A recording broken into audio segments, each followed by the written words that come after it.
I'm Joaquin Davila for PTV, here with Mr. Gregory Cotter. All right, Mr. Cotter, what is inflation? Inflation is an increase in the costs of goods and services.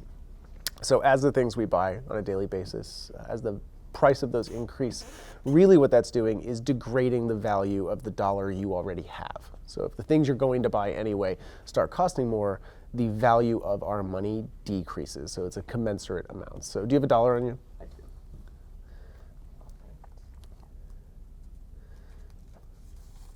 You have a $2 bill, because of course you do. So as inflation increases, the value of this $2 goes down.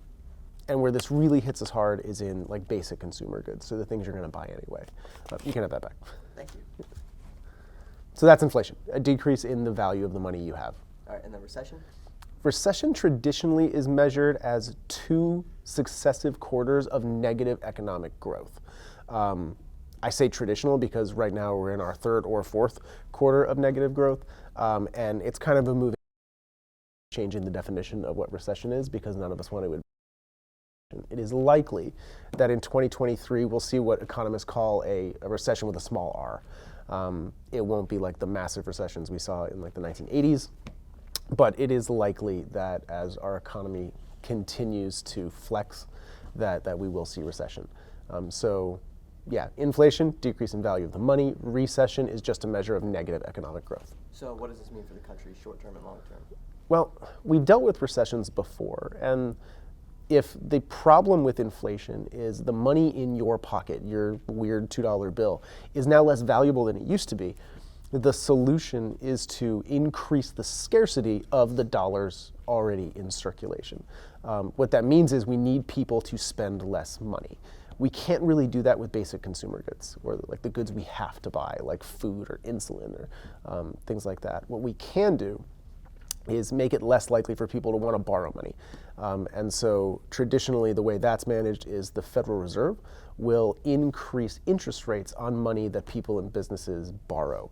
So that's what we're seeing right now is a pretty steep increase in the cost to borrow money for a car or a credit card or a home. So can you tell us the global effect? What's going on now? So we can't really isolate individual economies. Like we're all way too interconnected. But that said, different groups are experiencing like inflation in different ways. For the last 20 or so years, the country with the highest inflation rate has been Zimbabwe. And that's a function of the Zim dollar, which is their currency. For something to be considered money, it really only has to do 2 things. It has to be transferable and it has to maintain its value over time. The Zim dollar has an expiration date on it. So it's not money. It's essentially useless. Different countries are struggling more right now. I just checked as of this morning, Argentina has a 96.1% inflation rate, which is astronomical. Turkey is dealing with a really high inflation rate. So it's kind of that second wave industrialized nations we're seeing are struggling the most. And really where this is hurting folks is in basic consumer goods. So historically, how have we dealt with inflation? Generally, the answer is raise the interest rate. Okay. So again, the value of that $2 bill is going down. Therefore, if we increase the scarcity of that $2 bill and get people to spend less money, we can balance those scales out. So raising the interest rate. All right, and then today, what's happening? What's going on? So how we got here, there's a couple answers to this. The first is the pandemic.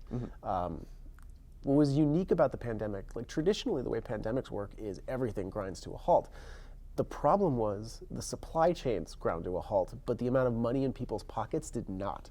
And so demand remained high, but our ability to get those products diminished, and therefore the price of those products went up.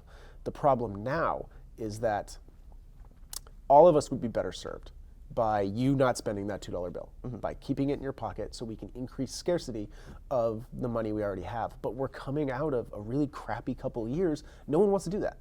Like, people want to take their kids to Disney World, and even though it's not in all of our economic best interest that we spend that money, it's been a bad couple of years and people want to spend the money. They want to go buy a car. And so it's this kind of incongruous paradox where we are all better served by not spending our money and increasing scarcity so that we can decrease inflation, but no one wants to, and we can't really blame them for that. So that's kind of how we got here. The other part of the story is there is an element of corporate greed. There's some price gouging going on. If companies get to set the price point they sell their products at, and they know that we're coming out of a rough supply chain couple years, if companies are acting in their best self-interest and they're rational, they are therefore raising prices. So there's some price gouging, and there's human nature coming out of a couple years of pandemic. Okay, so we're still dealing with pandemic prices post-pandemic. So people's money is now going down, but the prices are staying where they were? Indeed. So why are eggs so expensive than other consumer goods? Yeah, eggs is like the big thing people are talking about right now. All consumer goods are more expensive than, like, historically they are.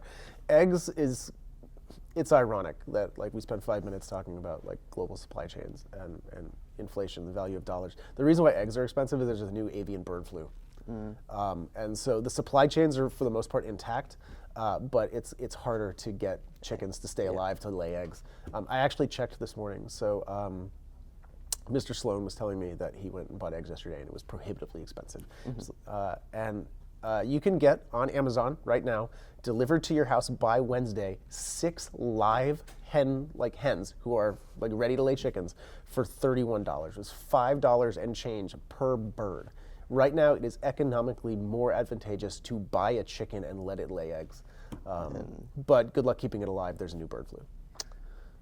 Nice. And then gas? Okay, so petroleum is unique in that it is a global commodity sold on a global market. So you'll often hear, like, narratives about, like, the United States should be energy independent. Like, we should just drill our own oil. The reason why that's not realistic is because it's a global commodity, meaning global demand establishes the price per barrel. And you'll see local variation, on what those cost because of like local pricing and taxes. Even if, hypothetically, the United States were able to drill enough oil to power every American car and do everything we need petroleum for, we would need to simultaneously invent a new marketplace to sell that commodity. The reason why gas prices are down about $1.60 from their high point last summer. They're kind of inching up a little bit over the course of the past 2 weeks, and that is because oil producing countries, technically they're a cartel, are establishing prices. We're moving, like, out of the winter and into spring, therefore demand is going to go up, and so they're kind of setting a higher price point now. The supply chains are intact.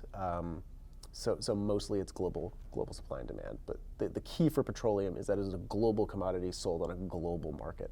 Our ability to control those prices is pretty limited. So why'd you call them a cartel? Can you go into that? Yeah, OPEC, the Organization of Petroleum Exporting Countries, they are a loose collection of countries that all collaborate with each other on what they want the price to be, and there's not a lot of oversight. Therefore, by definition, it's a cartel.